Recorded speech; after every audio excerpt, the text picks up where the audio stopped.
চলো বন্ধুরা, আজকে দুপুরের মেনুটা তোমাদেরকে দেখিয়ে দিই কী কী রান্না হয়েছে। এই যে সবার আগে দেখো, এখানে বিউলির ডাল হয়েছে, দেখতে পাচ্ছ? এই যে বিউলির ডাল করেছি। এই হচ্ছে বিউলির ডাল।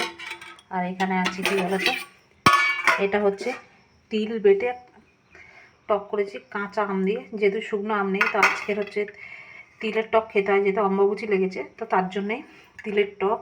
আর এখানে আছে হচ্ছে পটলের খোসা আর পটলের ভেতরের দানাটা দিয়ে বাটা করেছি। এই হলো বাটা। পরে এখানে কি আছে, এই দেখো,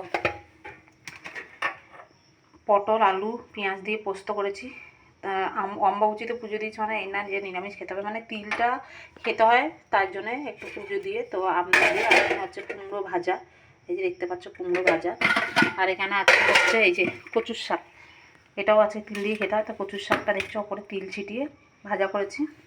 এখানে আছে 3টে শুকনো লঙ্কা ভাজা, যেটা আমি খাবো, আর হচ্ছে 1 হাঁড়ি ভাত। এই হচ্ছে আজ দুপুরের মেনু। তো এই সব কিছু তোমাদের সঙ্গে শেয়ার করলাম। আজকে কিন্তু নেই করে অনেক কিছু হয়ে গেছে, তাই না?